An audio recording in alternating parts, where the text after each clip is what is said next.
Bienvenidas y bienvenidos a este programa especial de Justicia TV para discutir y analizar los nuevos paradigmas de la justicia en México. Y en esta ocasión vamos a platicar de un tema que se ha venido renovando y ha generado expectativas, ha generado discusiones también, como es normal y propio de todo Estado democrático, que tiene que ver con la justicia laboral, esta renovación de índole sustantiva y también procesal a nuestros ordenamientos laborales. Y para ello le doy la bienvenida al programa a Alma Rubí Villarreal Reyes. Alma, bienvenida. Gracias, un Pues gusto. tú, una gran experta en derecho laboral, te has dedicado mucho. Aquí tengo un libro que escribiste en coautoría con Arturo Alcalde, reconocido laboralista, Sin duda. formador de muchas generaciones de abogadas y abogados laboralistas. Tú misma, Alma Rubí Villarreal y Eugenio Narcia. Es la Ley Federal del Trabajo comentada, pero ya con las reformas de 2019 a la propia Ley Federal del Trabajo de 1 de mayo de 2019 y las posteriores, ¿verdad? Lo publica la editorial Porrúa. Es una obra pues que ya se ha convertido en una referencia muy consultada y que sin duda habrá de ser del interés de quienes están escuchándote, Alma, y quienes te están viendo. Ahora, Gracias. déjame te planteo esto. Eh, ¿Cuál es el origen de esta reforma, digamos, constitucional 2017?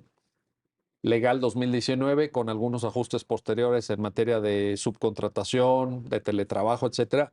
Pero, ¿de dónde veníamos o de dónde surge? Hay gente que habla del Tratado de Libre Comercio, hay gente que habla de impulsos de ONGs, hay gente que habla de algún gobierno anterior.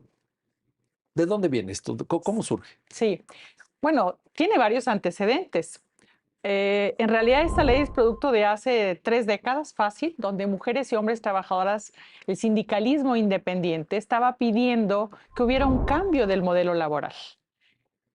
Ahí participaron gente como Néstor de Buen, gente como Alfonso Bouzas, sindicatos, organizaciones sindicales como el Frente Auténtico del Trabajo, gente como Graciela Benzuzán, que es una académica muy reconocida, el Foro Laboral, sin duda. Y se pedía este cambio de manera urgente porque nuestro modelo laboral se había convertido en una simulación. El tema de los contratos colectivos de trabajo, mejor conocidos como los contratos de protección, denominados así porque en realidad la parte empleadora negociaba con un líder sindical, normalmente a espalda de las personas trabajadoras que no se enteraban ni siquiera que existía este contrato colectivo. Por eso se les denominó los contratos patronales. Y esto trajo como consecuencia que no hubiera una negociación auténtica, sino había una representación real, no había una negociación colectiva efectiva, real, y esto trajo como consecuencia unos salarios muy precarios y, por supuesto, las prestaciones. Llegamos a ser de los países con los salarios más bajos del mundo, se decía, por lo menos de la OCDE, seguro. Claro, África, quitando África, Haití, nos encontramos en ese nivel. Entonces, pues es un trabajo de mujeres y trabajadoras sindicalistas, como ya lo mencionaba, que también influyeron, por supuesto, en las relaciones con Estados Unidos. Sindicatos que se hermanaron a partir del Tratado de Libre Comercio. Se dice que hay de los expertos, hubo como un auge, un intercambio ante toda esta restricción. Acá en... Pero sí voltearon a ver los sindicatos norteamericanos Sí, la claro. situación laboral en México, ¿no? Claro.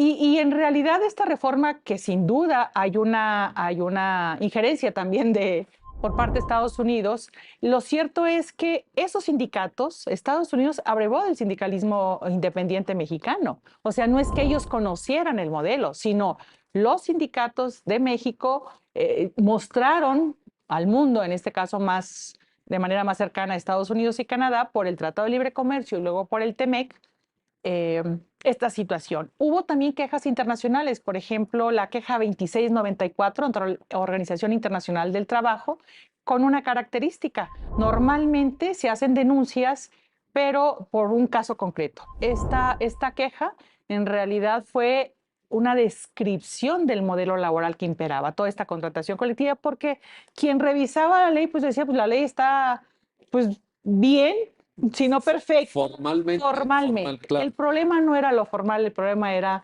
lo real. Y entonces eso trajo como consecuencia este cambio de modelo. Y en la reforma constitucional hubo tres aspectos fundamentales, que fue la impartición de justicia, que fue el paso de las funciones de las juntas de conciliación y arbitraje, la resolución de los conflictos laborales, a los poderes judiciales, ya sea federales o locales.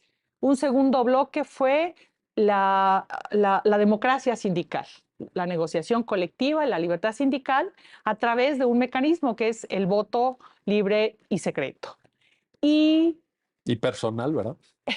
el directo no se puso en la Constitución, que luego fue un gran debate. Sí, cierto. Fue hasta la reforma del 2019 a la ley, donde se estableció lo de necesariamente la consecuencia de que sea secreto tiene que ser directo. Claro. Que hubo ahí una rebatinga, pero finalmente fue confirmado por la Suprema Corte de Justicia. Y el tercer eje de esta reforma constitucional, pues fue la creación de un centro de conciliación, una conciliación prejudicial, donde este centro federal, se llamaría posteriormente, que era de conciliación para la competencia federal, pero también con dos funciones muy importantes, que es el registro a nivel nacional de todos los sindicatos, de todos los contratos colectivos, de todos los reglamentos interiores de trabajo y todos los procedimientos que tengan que ver con esto. Y además, su facultad de este centro de vigilar las consultas que se lleven a cabo bajo las reglas democráticas. También hay centros de conciliación locales, pero solamente se ubican, se constriñen a la conciliación local de sus entidades federativas. Vamos por partes. Yo creo que acabas de delinear perfectamente, con gran claridad, el menú de temas que precisamente necesitamos abordar en este programa. Y como tú mismo como tú misma lo relatas, pues vamos por la parte de la impartición de justicia. ¿Qué pasaba con las juntas? Porque parece un modelo, por un lado, que responde a una cierta lógica corporativista, digamos. Aquí está el factor o la representación laboral, aquí está la representación empresarial y aquí está el gobierno, pero parecería también algo no tan técnico jurídico, porque pues en esta integración tripartita de las juntas no necesariamente vas a tener juristas formados así, pues con todos los requisitos del caso, que observaran todas las formalidades. Y luego, pues en la realidad las juntas arrastraban algunos vicios, creo yo, pero tú como experta, ¿cómo valoras el origen también del cambio en materia específica de impartición de justicia laboral? Sí, sin duda, esta integración tripartita en su momento pues respondió a una situación también nacional del momento histórico, pero poco a poco se fue deformando. Y una parte se fue deformando porque en realidad quien empezó a tener la resolución de los conflictos era la parte nombrada por el Estado, o sea, los presidentes o presidentas de las juntas, y el problema es que era nombrado por el mismo ejecutivo, ya fuera federal o local, y esto se fue distorsionando. En aquellos asuntos en los cuales el Estado, federal o local, no tenía interés, no había problema. El problema se presentaba cuando sí tenía una injerencia, y entonces, pues si tú eres nombrada por, pues respondes a. Sí, sí. ¿No? Y hasta el presupuesto, ¿no? También. Esto generó además una restricción del presupuesto. Además, había un control muy fuerte por parte de la parte empresarial en las últimas décadas, de tal suerte que no necesitaban una justicia muy, muy actualizada, muy boyante, porque en realidad tenían el control, porque llegamos al extremo de que no se presumía que no había ninguna huelga en el país, cuando teníamos de los salarios más bajos del mundo, o de la OCDE por lo menos, pues era un contrasentido. Y sin embargo no había protestas porque había el control. En las juntas no se te permitía llegar a la huelga. Entonces, todo esto, menos recursos, menos capacitación, un control por parte del Estado, pues fue deformando el modelo. Y además también, no solo aquí en México, sino esto se fue transitando en otros países. Tuvimos la oportunidad de ir a Chile, España, Uruguay, pues ellos empezaron en los 80, en los 90, empezaron a transitar porque ese mismo modelo de tripartismo pues ya estaba obsoleto. O sea, en ese punto estamos llegando tarde, Alma. Sí, cómo no, claro. ¿Vamos retrasados? Sí. Sin embargo, a mí me parece... Ahorita que te escuchaba, de los años 80, Sí, pero desde pues los hace ya 90. 40 años Claro, o 30. claro, claro. En el 2009 fue, aquí en América Latina fue, Chile fue la pionera, Mm. empezó. Pero si nos vamos a España, o sea, se transitó al modelo laboral. Ahora, tampoco el modelo laboral por sí mismo garantiza, eh, pues el paraíso, como diría No, bueno, Graciela Benzuzán. pero ayuda, ¿no? Pero sin duda, este modelo corporativo, simulador, que trajo condiciones muy precarias, ahora a un modelo que se caracteriza por la oralidad, Sí. que tiene una fase escrita y tiene una fase oral, y que la fase oral necesariamente tiene que ser llevada por un juez, por una jueza, donde si no está presente se nulifica toda la actuación. Son una inmediación en sentido estricto, rigurosa. Estricto. Y que además en la fase escrita, que está a cargo de una secretaría instructora, Sí. desde la presentación de la demanda, emplazamiento, reconvención, o también réplica contra réplica, en toda esta fase la secretaría instructora, desde la presentación de la demanda, se presentan las pruebas y se ofrecen las pruebas que se tengan. Entonces es un cambio del modelo. En su momento hubo mucha resistencia y hubo pues un tanto crítica muy, muy fuerte por parte de los sindicatos, algunos abogados sin duda, porque decían que era dejar en desventaja a la parte trabajadora. Cuando se hace un balance y se dice, bueno, es que ahora la parte empresarial, la parte empleadora, a diferencia, va a ofrecer el trabajo y ya no se le va a revertir la carga de la prueba. Entonces, y va a estar ante un juez. Entonces, este cambio de las reglas agilizaba, justificaba de manera integral este cambio en esta parte de ofrecer las pruebas, de enseñar las cartas, como se decía desde el principio. Ahora, y aquí, Alma, en esta nueva lógica, digamos así, de la impartición de justicia en materia laboral, los protagonistas en esa etapa al menos, pues ya son los poderes judiciales. Ya en Claro. un sentido formal, vaya. Tienen un papel muy importante, central. Incluso hay dos principios que se consagran en este nuevo modelo laboral, que es el de la proactividad y atender al principio de la realidad. Eso Que quedó en la ley, ¿verdad? Sí, expresamente. Eso es bien importante. Es bien Ayúdanos, importante, ayúdanos. porque ¿qué es el principio de la proactividad?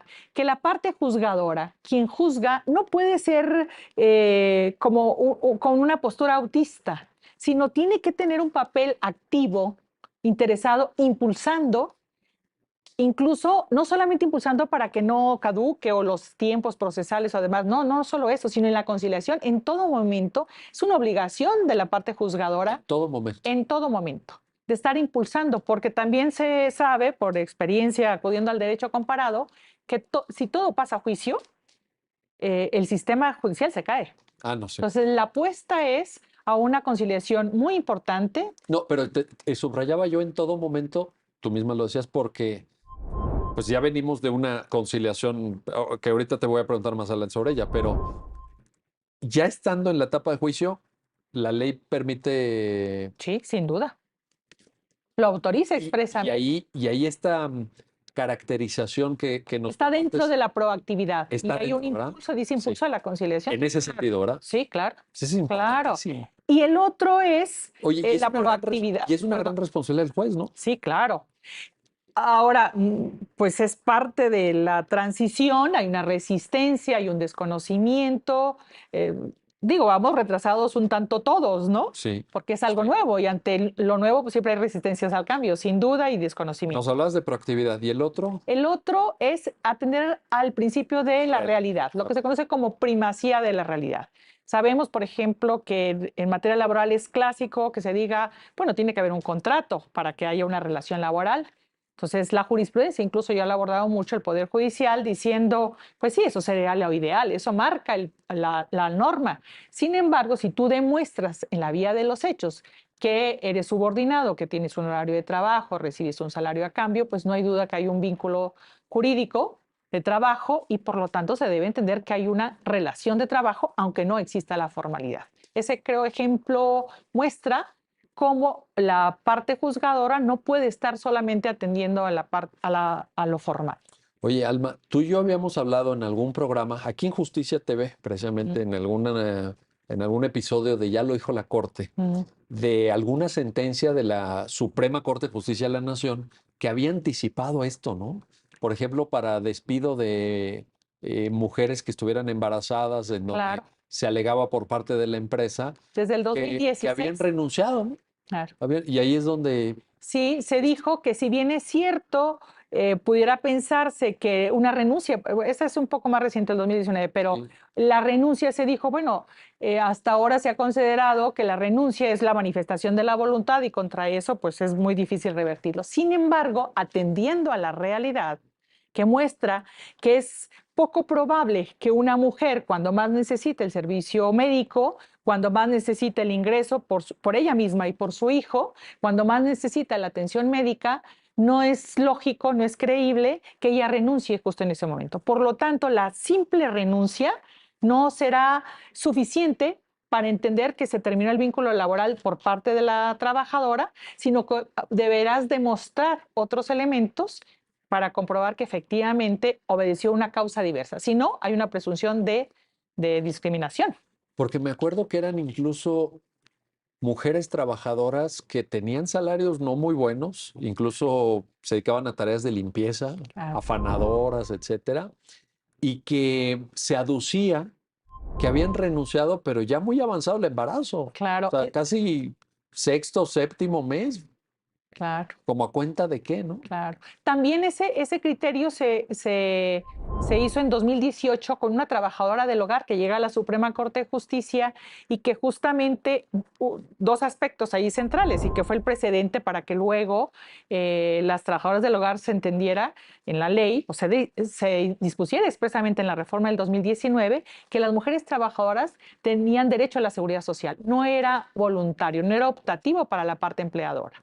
En ese caso, que se resolvió en 2018, en la segunda sala se dijo es inconstitucional ese artículo que dice que es voluntaria la inscripción ante el Seguro Social, porque no hay ninguna razón para que lo sea, y se atendieron las estadísticas a la realidad y se dijo, en realidad hay una discriminación porque esto pasa porque las mujeres, a la estadística, el 95% de las 2.300.000 trabajadoras del hogar que hay son mujeres. ¿Cuánto dijiste? 2.300.000. Caramba, Sí, es altísimo. altísimo. Entonces, eso Y, fue un punto y, muy y importante. del total de gente que trabaja en tareas domésticas, ¿qué porcentaje son mujeres? Dijiste? 95%. 95. Claro, es altísimo. No, no Entonces es se altísimo. dijo, ahí se acudió a las estadísticas. Y el otro elemento muy, muy importante fue, había una renuncia. Era una mujer que tenía 50 años de haber trabajado para una familia, primero a la mamá y luego a la hija, 50 años.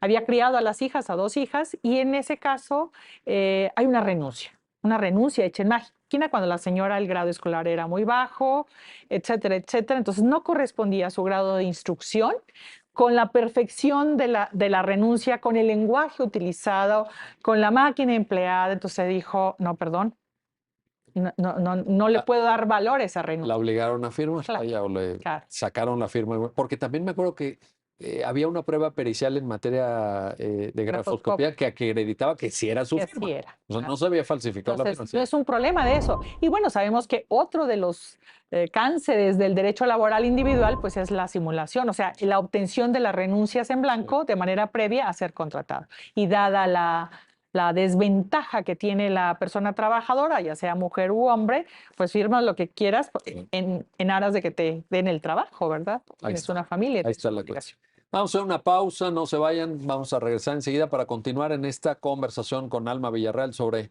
pues, las nuevas fronteras, los nuevos temas del derecho laboral, los nuevos paradigmas en este programa especial de Justicia TV. Regresamos enseguida.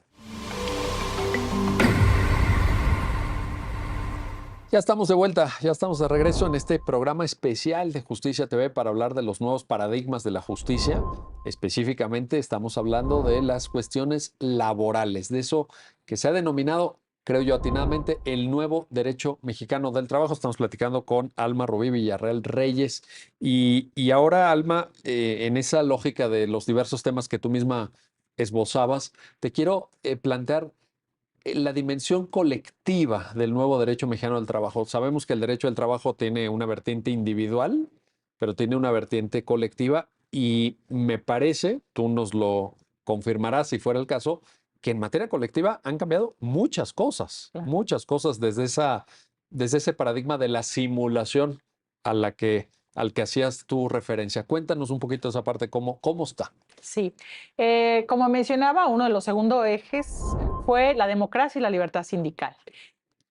¿Cómo se construye este gran cambio de este modelo? Bueno, señalaría a partir de este voto personal libre, directo y secreto, que a mí me tocó en el 2006, el primer asunto donde se habló por primera vez, era la Secretaría Proyectista, el magistrado Héctor Arturo Mercado López, en el tercero laboral, Sí. nos llega un asunto y donde se hablaba de un recuento. Y entonces el tema era el voto libre y secreto o abierto, que era lo que hasta entonces se había venido practicando, ¿no? Porque la ley no establecía si era libre o secreto. Entonces a mí me toca hacer el proyecto de esa resolución de titularidad y por primera vez ahí se establece que debería ser secreto, debería ser directo, debería de haber un padrón confiable elaborado previamente por la autoridad y en un lugar neutral.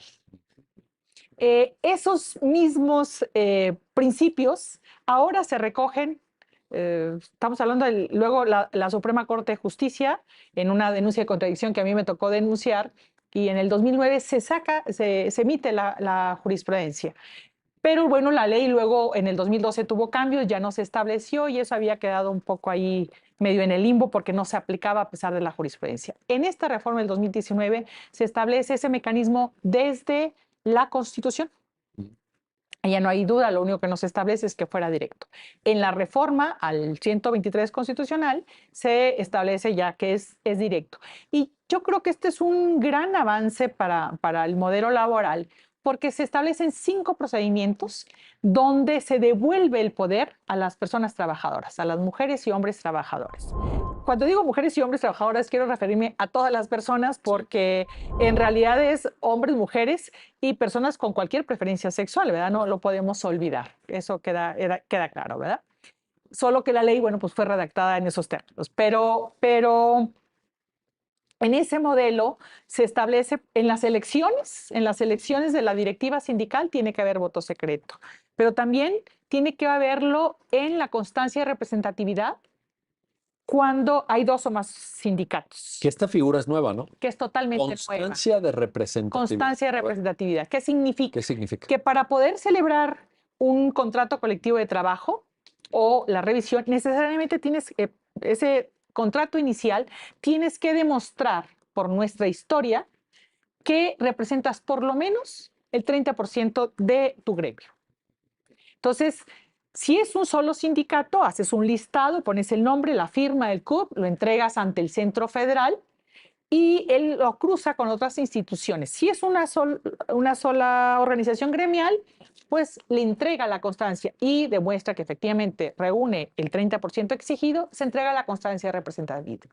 Si son 2 sindicatos o más, tiene que haber una consulta entre la base trabajadora y tiene que ser a través del voto secreto. Donde ya se verifique la obtención de este porcentaje. De este porcentaje. Esto, Alma, nos permite advertir o a partir de este comentario podemos concluir que ya la Ley Federal de Trabajo está pensando en un pluralismo sindical, ¿no? Claro. Ya claro. no esta figura de que un sindicato agarra a una empresa y los demás ya no pueden entrar, etcétera, ¿no? Sí, porque es el devolver el derecho a las mujeres y hombres trabajadores de la vida sindical, de esa negociación colectiva. Claro, tiene ahí enfrente una parte empleadora que tendrá que negociar atendiendo a las condiciones, la productividad, etcétera.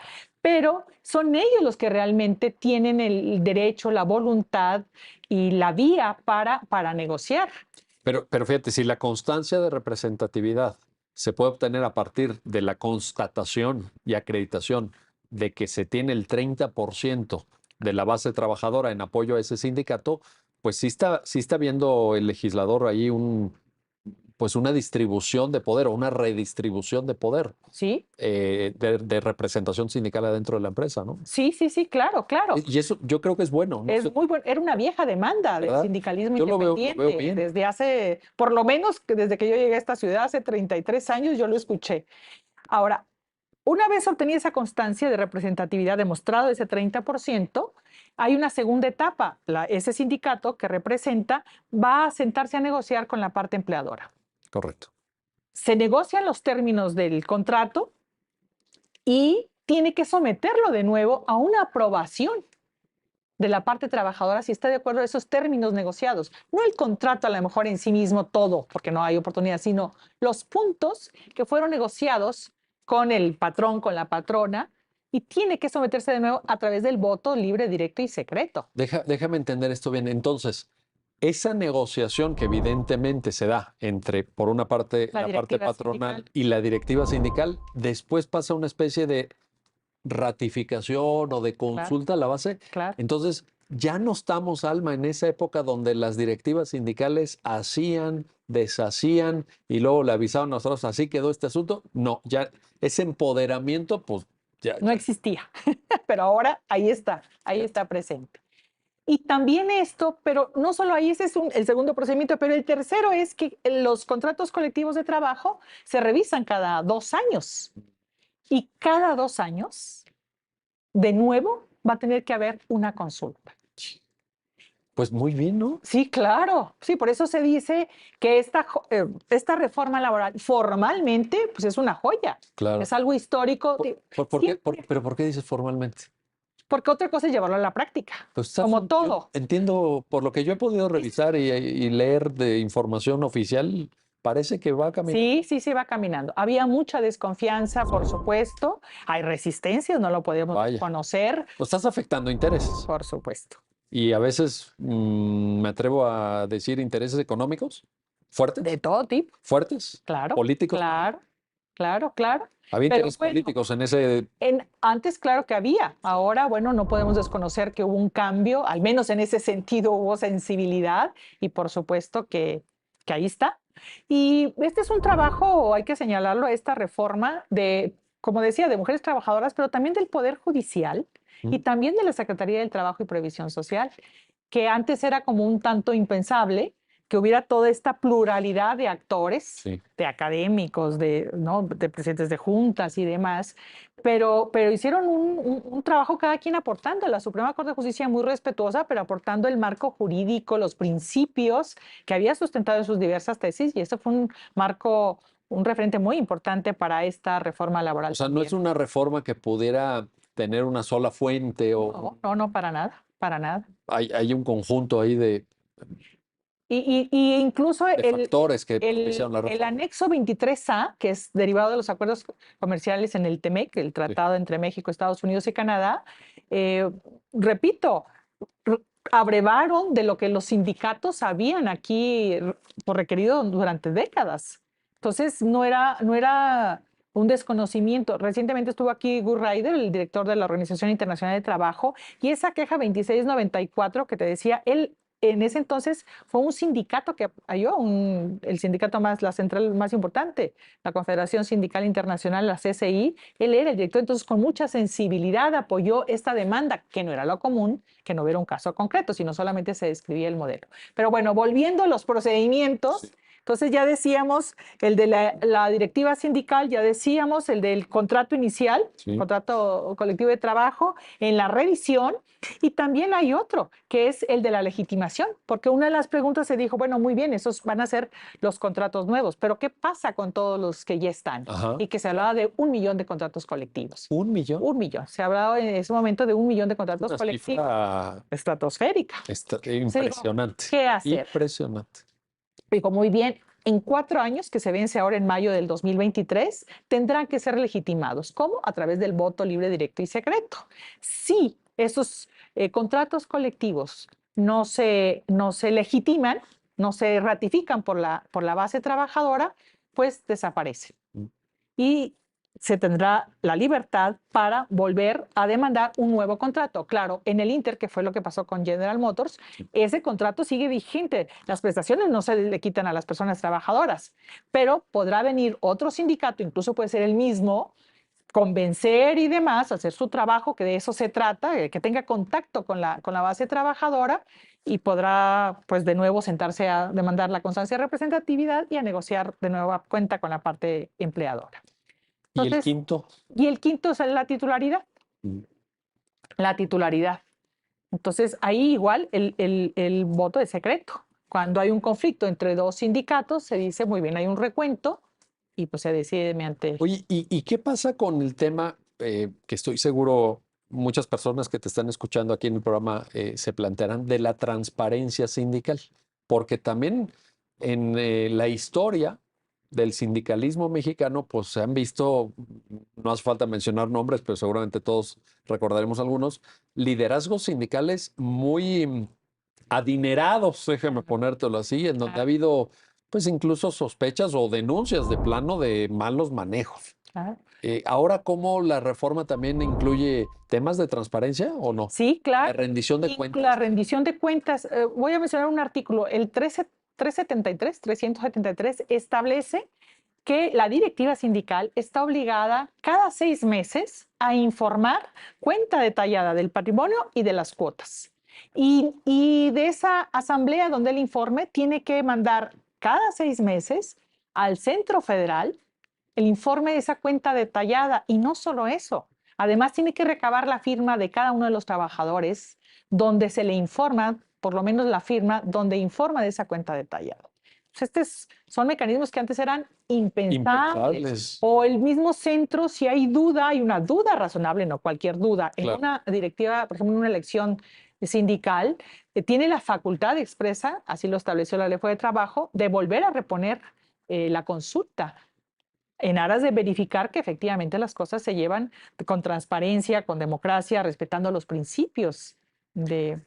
La imagen que queda, Alma, después de escucharte en esta luminosa síntesis que acabas de esbozar de estos 5, y bueno, pues que finalmente es el nuevo derecho mexicano colectivo del trabajo, Claro. es que ahora sí nos vamos a tomar en serio a las trabajadoras y a los trabajadores, porque parecería que antes era un tema de, pues, cupular, de que, a ver, líder, véngase para acá, ¿no? Vamos a acordar aquí el contrato colectivo, vamos a acordar para usted unos beneficios de este lado, o diga qué interés tiene usted, ¿no? Ah, A lo mejor compartir un poquito del negocio, a lo mejor por allá darle alguna prebenda, pero ¿quién no aparecía en esa ecuación?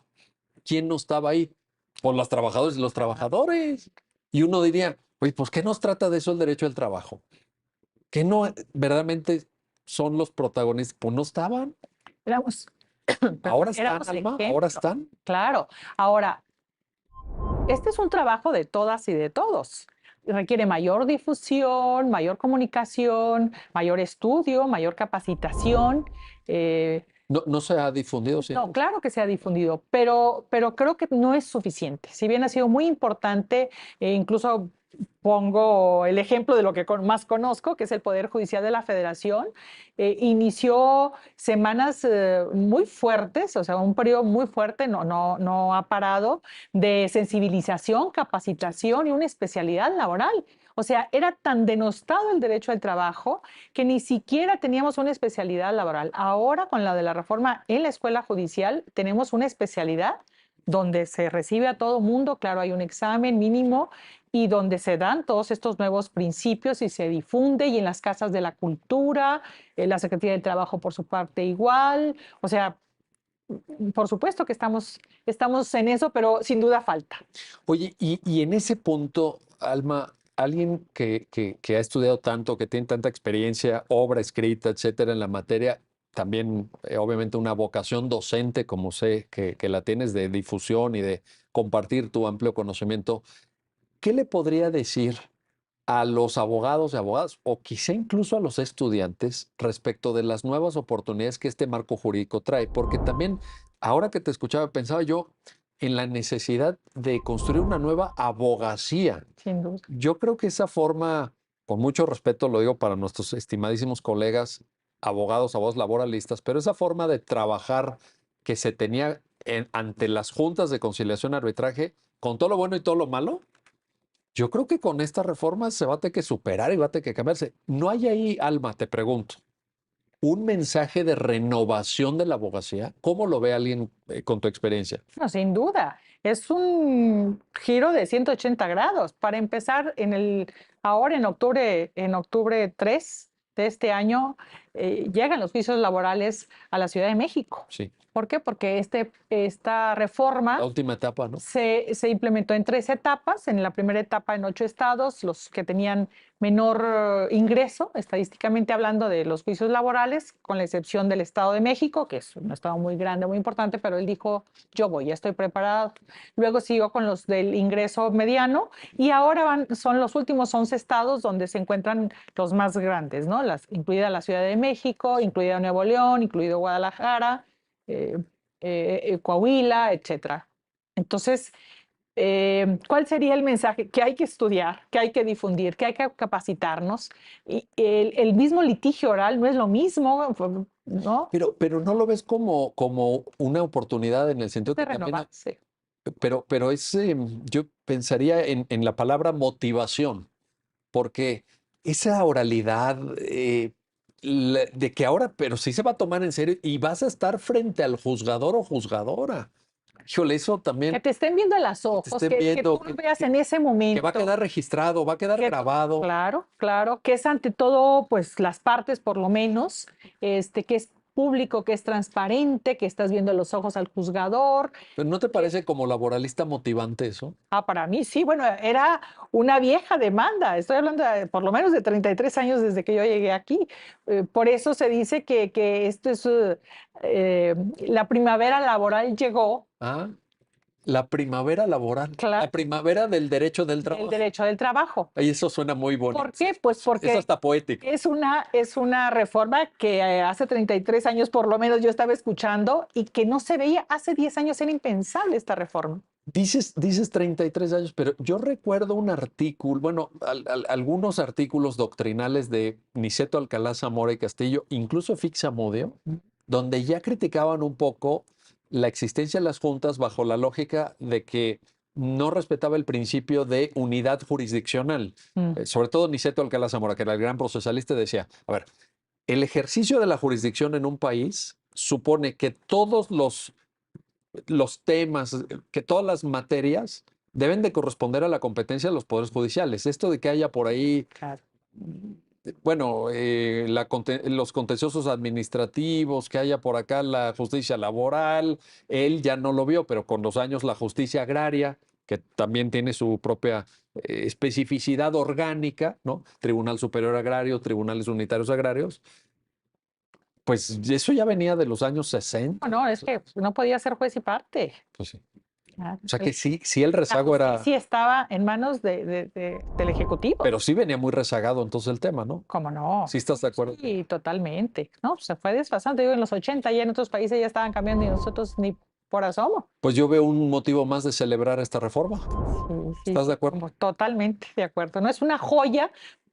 Otra vez, este libro que hemos editado pues ha generado una serie de discusiones. Es un primer acercamiento a la ley, por supuesto, es invitación a la reflexión, Sí. pero también nos ha dado oportunidad de escuchar estas reflexiones. Hay dificultades, nadie dijo que esto fuera en automático el pasaporte al paraíso, como diría Graciela Benzuzán, pero sería ingenuo pensarlo, ¿verdad? Que la sola ley va a cambiar todo, la realidad no, hay resistencia. Pero ¿cómo ayuda? Pero como ayuda. Y las nuevas generaciones que a lo mejor tú como yo, que no tenemos ese introyectado, ese viejo paradigma, pues paradigma va a ser sin duda mucho más fácil, ¿no? Y más ágil, más transparente, sobre todo lo más confiable. Sí, pero también hay que estudiar mucho, como tú dices. Hay que ponerse a estudiar. Ahora, no podemos hay que reaprender, hay que reaprender. Sin duda. No podemos desconocer que va a haber una resistencia a la sindicalización. Incluso se dice que ya hay despachos que llegaron desde hace años que están fomentando el no sé, ante esta ley del trabajo tan de avanzada en ese sentido, pues va a haber una resistencia y no se va a quedar con los brazos cruzados, no todas las personas empleadoras, pero sí tal vez bastantitas, más de las que creemos, para que no haya sindicatos y negociar directamente con las personas trabajadoras. Sí, puede ser un escenario. Bueno, vamos a hacer una pausa, no se vayan, regresamos enseguida para continuar en esta conversación con Alma Rubí Villarreal sobre este nuevo paradigma, muy bien definido por ella misma, la primavera del derecho laboral mexicano. Regresamos enseguida.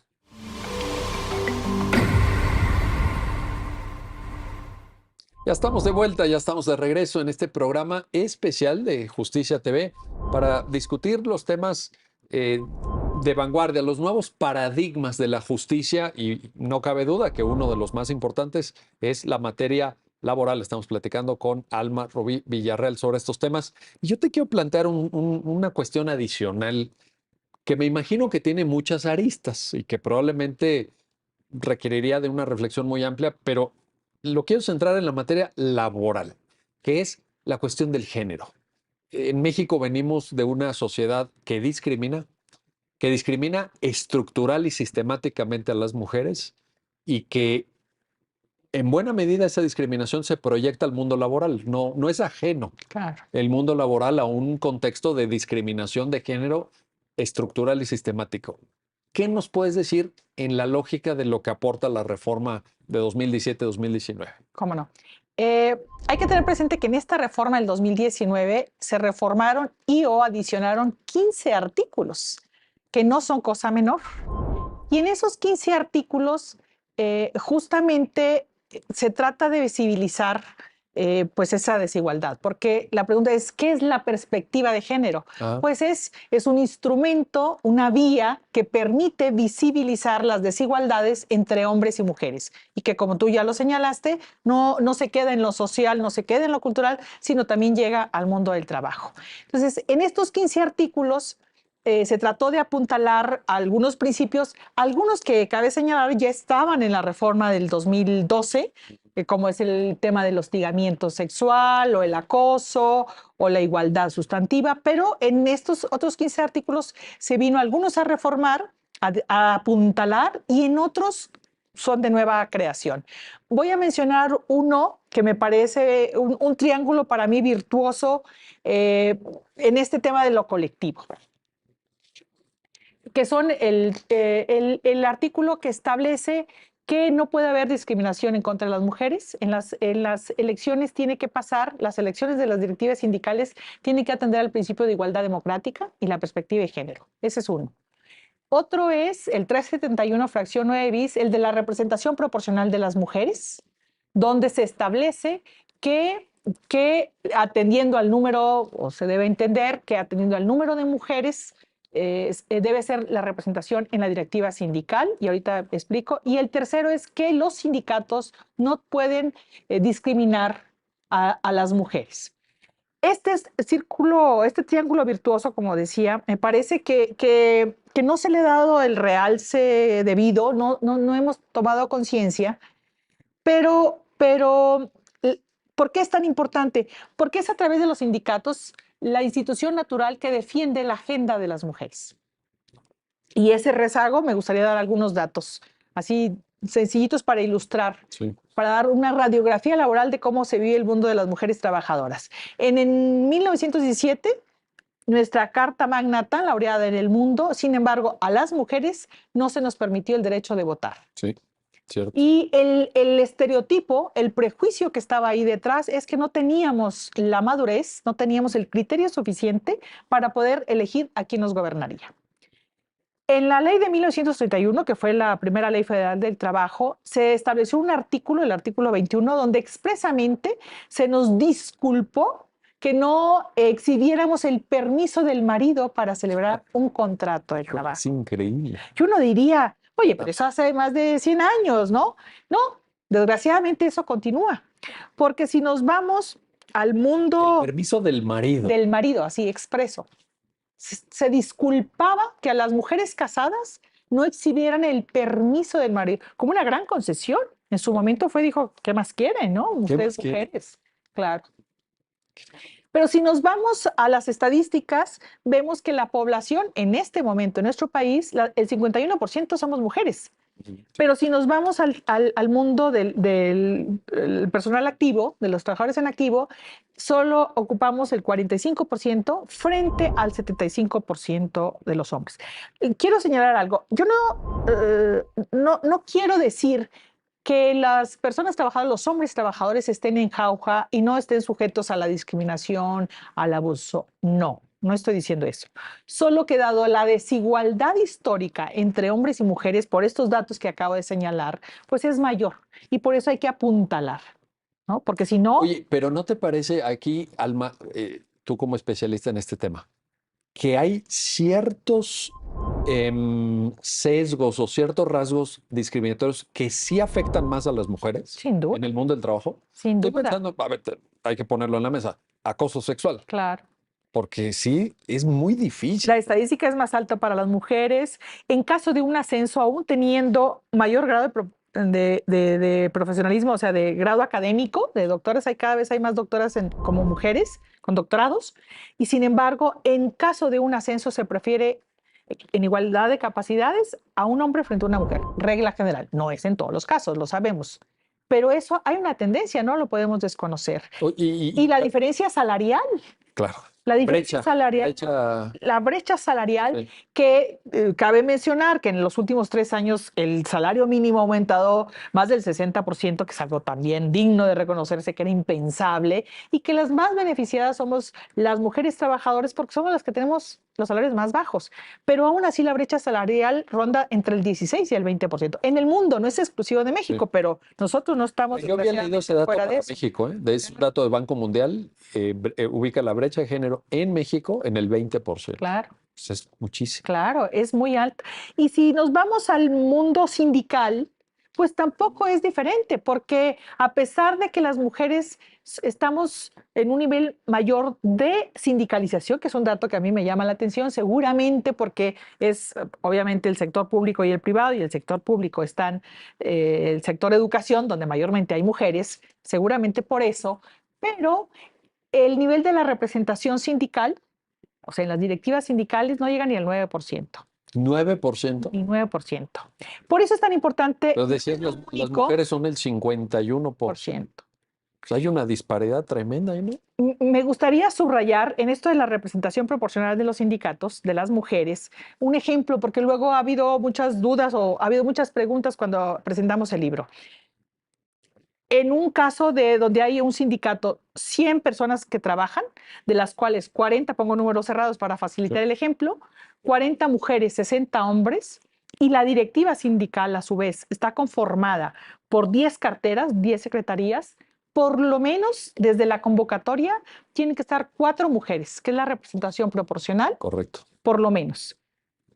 Y además elegidas deben ser por lo menos 4. No solamente pueden ir 10, pero por lo menos elegidas en la directiva sindical. Es un mandato, no se está O sea, preguntando es una, no solamente la candidatura, sino el resultado. el resultado. O sea, Porque la si en la- integración final de la directiva. Sí, Ah, porque si, y además si va mal desde el principio, pues obviamente el resultado va a estar erróneo. claro, pero aquí, digamos, el mensaje sería no solamente al inicio, en la convocatoria, en la planilla, etcétera, sino En el resultado, en en el la resultado. votación final. Correcto. Y además, la interpretación, este es personal, debo señalarlo, o es la que sostenemos en este libro comentado, en esta ley comentada, es no solamente puede entenderse que es cualquier secretaría, sino son las que tengan órganos de decisión, por lo menos tiene que ir una, porque si bien es cierto que formalmente en las carteras todas tienen el mismo poder, en los hechos, la que tiene el poder es la Secretaría General o Claro. la Secretaría de Finanzas, depende del sindicato, por supuesto, o la de organización. Pero a las mujeres normalmente se les da la de actividades culturales o la de género y eso es propio de mujeres cuando no es así, etcétera, etcétera. Entonces tiene que ser también de poder. Y no solamente en la negociación colectiva, tiene que sentarse también en cualquier comisión, en cualquier comité, en cualquier ámbito con negociación con la parte empleadora, además, tiene que haber en el mismo sentido, esa representación proporcional representación proporcional. de las mujeres. Porque esto ha traído como consecuencia, por esta baja representación de las mujeres, que decía que no llegamos hasta ahora ni al 9% en las directivas sindicales, como secretarias generales, Sí. que no se posicione la agenda de género. ¿De qué estamos hablando cuando mencionamos la agenda de género? La brecha salarial. Sí. Estamos hablando del acoso y el hostigamiento que mayormente sufren las mujeres trabajadoras. Estamos hablando del tema entonces que se accede a los trabajos más precarios. Estamos hablando que entonces se tiene menos acceso a la vivienda, a las pensiones más bajas. Y entonces un círculo virtuoso, lamentable, que reproduce la pobreza de la mujer. Entonces, por eso es tan importante que sea la representación de la mujer en los sindicatos, pues porque es el órgano colectivo donde se sienta con la parte empleadora y defiende los intereses. El feminismo hasta ahora ha subrayado de manera muy preponderante que mientras no exista un sistema nacional de cuidados, Claro. porque las mujeres seguimos siendo las En responsables, algún momento habrá que plantear el tema, por en supuesto. México. Yo creo que es de esos grandes temas pendientes. Por supuesto, donde no se te libere de esa carga familiar, de los hijos, del cuidado de las personas enfermas, de las personas con discapacidad, que recae normalmente hasta ahora en las mujeres, pues tendrás menos tiempo para capacitarte, para estudiar, para acceder a mejores puestos. Oye, en este comentario que nos compartes, pones el énfasis en la cuestión sindicatos, género, etcétera, pero hay una disposición que viene en la Ley Federal del Trabajo a raíz de la reforma 2019, creo que es el artículo 132, la fracción 31, si mal no recuerdo, Los que patrones. también, exacto, Claro, la que también obligación. involucra, ¿no? a los patrones, a las empresas, a, déjame ponértelo así y ya tú me dirás si es correcto o no, formalizar la lucha contra el acoso laboral y el acoso sexual a través de la existencia de protocolos, ¿no? Así es. ¿Cómo lo juzgas? ¿Te parece un avance? ¿Te parece va en Claro, la sin dirección duda, correcta? porque se involucra no solo a los sindicatos, no solo a las autoridades, sino también a la parte empleadora. Sí. La parte empleadora está obligada a sentarse con el sindicato o con las personas trabajadoras y, dependiendo de cada centro de trabajo, tener un protocolo. Y ese protocolo, incluso la Secretaría del Trabajo, junto con InMujeres, publicó, es un punto de partida, no necesariamente tiene que ser igual, pero ahí están los puntos básicos, por llamarlo de alguna manera, que debe de aterrizarse en ese protocolo que debe existir en cada centro de trabajo. Es como una guía o Es una guía como un mínima decálogo. básica Sí, de qué aspectos hay que, porque no solamente es detectarlo, sí. sino además qué procedimientos establece, las quejas, la denuncia, que tenga un seguimiento para que lleve a buen puerto, en caso de ser, por supuesto, real, que las personas que denuncian, que A mí me parece muy lleguen a positivo buen esto. puerto y haya una resolución. Sí. Me parece muy positivo, Alma, porque de alguna forma ilustraste a la perfección el tema de sindicatos, de brecha género, etcétera, pero directivas sindicales. Pero también necesitamos aquí a esos aliados del sector patronal, ¿no? Si vamos a proteger realmente derechos de mujeres, principio de igualdad, no discriminación, prohibiciones de acosos, etcétera, pues necesitamos involucrar. ¿Estás de acuerdo? Sí, sí, es en realidad estos nuevos referentes, estos nuevos paradigmas, pues es un trabajo de todas y todos. Sí. O sea, nos involucra a todos. Repito, el foro, la academia, la parte empresarial, por supuesto las autoridades, por supuesto que también los sindicatos. Todos estamos involucrados ahí. La inspección, el centro de conciliación, incluso hay un artículo expreso que tiene que tener capacitación en el tema de género. Claro. O sea, la perspectiva de género es transversal. Es desde la conciliación, de la inspección y al juzgar. Pues si estamos todos llamados, Alma, Rubí Villarreal, a esta tarea, y yo creo que lo estamos. Yo coincido palabra por palabra con lo que acabas de comentar. Creo que una guía útil para asumir cada quien su tarea es este libro que volvemos a recomendar, La Ley Federal del Trabajo comentada. Son 3 los autores, incluye las últimas reformas. Esta es una obra publicada por la editorial Porrúa que sin duda alguna, y más allá de la reflexión que luego cada quien hará, porque también pues habrá especialistas o habrá gente que lleva muchos años en esto que busque otras fuentes, pero yo creo que en el ánimo de difundir, de debatir, de aportar, puede ser una guía de extraordinaria fecundidad.